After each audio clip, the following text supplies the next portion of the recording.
Shalom, shalom à tout le monde, shalom à ceux qui m'écoutent. Ce matin, nous allons nous entretenir autour d'un thème. Soyez la motivation. La motivation a une puissance. La motivation d'un homme libère une puissance. Alors nous allons lire dans le livre de 2 Chroniques 25. À partir du verset 1 à 2, la Bible dit: Amacha devint roi à l'âge de 25 ans et il régna 29 ans à Jérusalem. Sa mère s'appelait Joadan de Jérusalem. Il fit ce qui est droit aux yeux de l'Éternel, mais avec un cœur qui n'était pas entièrement dévoué. La Bible dit que Amacha fit ce qui est droit aux yeux de l'Éternel, mais avec un cœur qui n'était pas entièrement dévoué. Plusieurs personnes se retrouvent dans cette situation semblable à Amacha. Donc, écoutez-moi, ce que tu fais n'est pas plus important que la motivation de ce que tu as fait. Donc, la réussite d'un homme ou l'échec d'un homme est lié à la motivation de ses actes. Donc, tout ce que tu poses comme acte, c'est la motivation qui va produire le résultat. Donc, en réalité, le résultat de ce que tu fais vient juste te révéler en réalité la qualité de motivation que tu as. Donc, c'est pourquoi chaque homme doit soigner sa motivation. Chaque homme doit soigner sa motivation. Donc, Dieu n'est pas le Dieu qui regarde tellement à tes actes, mais Dieu regarde à la motivation de tes actes. Ce que tu fais là, qu'est-ce qui te motive à le faire? Ce que tu dis, qu'est-ce qui te motive à le dire? Il y a des gens qui viennent faire semblant de te conseiller, mais avec des motivations impures, avec des motivations fausses, avec des motivations injustes, avec des fausses motivations. Il y a des gens qui font semblant de t'aider. Ils font semblant de t'aider. Ils font semblant de venir en aide, de te venir en aide, mais avec des mauvaises motivations, avec des motivations injustes, avec des motivations impures. Combien de personnes t'ont aidé, mais en réalité en t'insultant? Combien de personnes t'ont aidé en réalité à se moquant de toi? Combien de personnes? Combien de fois on t'a tendu la main, mais en réalité, au fond, on veut juste t'insulter? Ce sont des motivations injustes. C'est pour ça que la Bible dit que soyez transformés par le renouvellement de l'intelligence, afin de discerner ce qui est bon, agréable et parfait. Parce que quelque chose peut être bon, mais pas agréable. Quelque chose peut être bon, mais pas parfait. Donc tu peux poser certains actes que tout le monde autour de toi peut apprécier l'acte que tu as posé. Mais en réalité, Dieu qui voit le cœur, peut lui-même, lui qui voit le cœur, peut mettre la barre sur ce que tu as posé. Mais les autres peuvent apprécier ce que tu as fait. Ça peut être bien, mais ce n'est pas agréable. C'est pourquoi en réalité, tu dois soigner la motivation. Tu dois regarder encore ta question de motivation. C'est très important pour ta réussite. Très important pour ta réussite. Aujourd'hui, tout ce qui arrive aujourd'hui autour de nous, que nous savons aujourd'hui du coronavirus, ce sont des choses que Satan a préparées il y a plus de 10 ans. Satan a préparé ce coup il y a plus de 10 ans, lui et ses agents qu'il a placés partout dans le monde entier. Ils ont préparé ce coup depuis plus de 10 ans.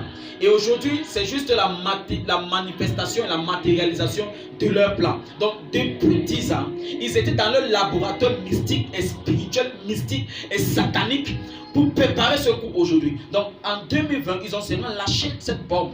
2020, ils ont juste lâché la manifestation. Mais en réalité, c'est depuis plus de 10 ans qu'ils sont en train de travailler. Et pendant ce temps, l'église n'avait pas une bonne motivation. Pendant ce temps, les gens partaient à l'église avec des motivations fausses. Au lieu de prier pour briser et annuler les plans de l'ennemi, au lieu de prier parce qu'en réalité on veut développer notre relation avec le Seigneur, plusieurs personnes allaient à l'église pendant que Satan est en train de préparer son plan.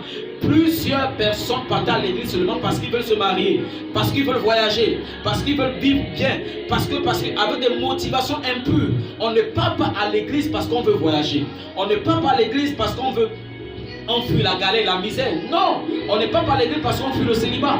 Pendant que les chrétiens partaient à l'église de cette façon, Satan lui est en train de préparer quelque chose qui devait engloutir la terre en 10 ans.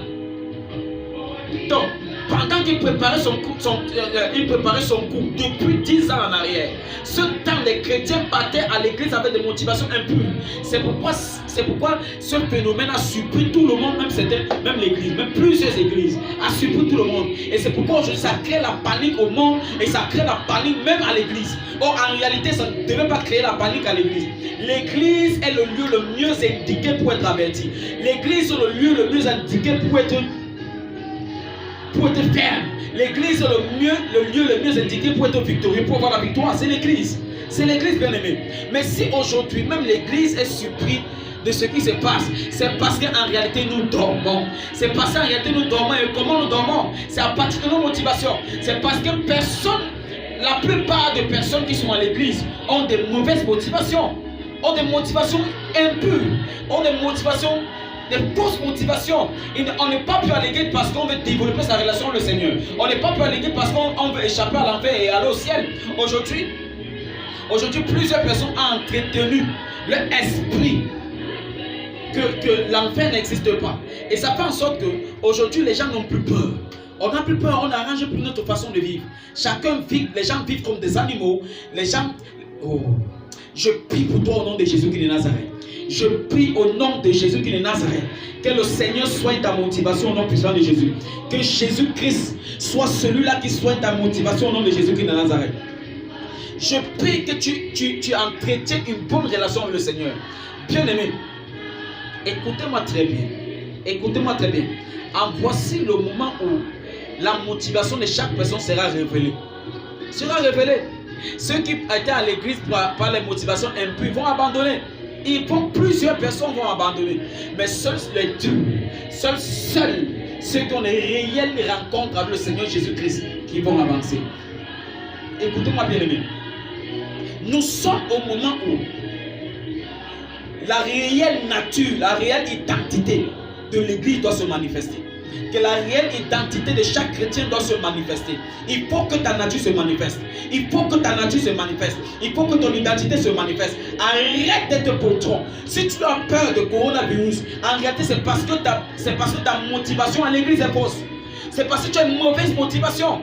Plusieurs personnes entrent à l'église sur prétexte de soutenir les églises, sur prétexte de soutenir certains pasteurs, mais avec des motivations fausses. Combien ont voulu soutenir les églises uniquement pour manipuler les églises? Combien ont dit qu'ils soutiennent les pasteurs, les hommes de Dieu, pour manipuler les hommes de Dieu? La motivation est fausse. C'est pourquoi en réalité rien ne marche dans ta vie. Rien ne marche dans ta vie. Écoute-moi très bien. Si tu es dans une église et que tu soutiens cette église, mais en manipulant l'église, revois ta motivation. Si tu soutiens un pasteur en voulant le manipuler, revois ta motivation. Je prie que le Seigneur traite la question de la motivation dans ta vie au nom de Jésus de Nazareth.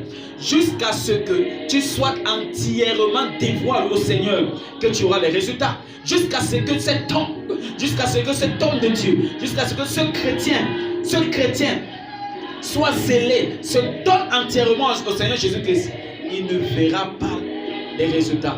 Bien-aimé, je prie pour toi. Je prie pour toi ce matin. Je prie pour toi ce matin. Que le Seigneur soigne ta motivation. Au nom puissant de Jésus qui est de Nazareth. Que ta motivation soit soignée. Que ta motivation soit soignée. Pendant que je prie le Seigneur, la main de Jésus qui touche ton cœur maintenant. Écoute. Toute la vie d'un homme, tout ce qu'un homme reçoit, écoute, c'est en fonction de l'état de son cœur. Si ton cœur est impur, tu auras les mauvais résultats. Si ton cœur est pur, tu auras les bons résultats. En réalité, les résultats d'un homme viennent juste révéler l'état de son cœur. Tout ce qui arrive à un homme n'est que le reflet de l'état de son cœur. Maintenant, comment est ton cœur? Combien sont tes résultats? Combien sont tes résultats? Donc, tes résultats seront en fonction de l'état de ton cœur. Plusieurs chrétiens ont des motivations impures. Plusieurs hommes ont des motivations impures. Combien sont assis dans des églises avec des bonnes motivations? Plusieurs personnes pensent qu'on entre à l'église pour réussir. Non, on n'entre pas dans l'église parce qu'on veut être riche. On n'entre pas à l'église pour être riche. Non. Mais on entre à l'église parce qu'on veut développer sa relation avec le Seigneur Jésus-Christ. Je prie que ta relation soit développée au nom de Jésus. Je prie que tu t'occupes plus de ta relation au nom de Jésus-Christ de Nazareth. Au nom puissant de Jésus-Christ de Nazareth. Au nom de Jésus-Christ de Nazareth. Je prie pour toi qui m'écoutes. La main du Seigneur sur toi. La grâce de Dieu descend sur toi. La grâce de Dieu se multiplie dans ta vie au nom de Jésus. Ta motivation change ce matin. Ta motivation change ce matin. Ta motivation change ce matin. Au nom de Jésus-Christ de Nazareth. Change ta motivation. Change ta motivation. Change ta motivation. Change ta motivation. Au nom puissant de Jésus-Christ de Nazareth. Pendant que je prie pour toi, ta motivation change. Pendant que je prie pour toi, ta motivation change. Ta motivation change. Ta motivation change. Ta motivation change. Au nom puissant de Jésus-Christ de Nazareth. Au nom puissant de Jésus-Christ de Nazareth. Si nous avons besoin d'avoir les résultats étranges et effrayants, traitons la question de motivation. Si tu as besoin d'avoir des résultats inhabituels, change ta motivation. Change ta motivation. Change l'état de ton cœur. Revois ton cœur. Revois ton cœur. La main de Dieu sur toi. La main du Seigneur sur toi. La main de Dieu sur toi. Dans le nom puissant de Jésus-Christ de Nazareth, j'ai prié pour toi. Vous êtes à la Grace Voice Ministry. Grace Voice Ministry. Face première chapelle Mimboma. Face première chapelle Mimboma. Après le Fécom. Vous êtes la bienvenue. La main du Seigneur sur toi. La grâce de Dieu sur toi. Je suis le prophète Dag Clément, leader principal de la Grace Voice Ministry. Pendant que tu m'écoutes, Dieu touche ton cœur. Dieu change ton cœur. Et tu reçois les résultats étranges. À partir d'aujourd'hui, tes résultats deviennent étranges. Dieu change tes résultats. Tu commences à avoir les résultats effrayants. Les résultats effrayants. Les résultats effrayants au nom de Jésus de Nazareth. Shalom, shalom, shalom. Vous êtes bénis dans le nom de Jésus-Christ.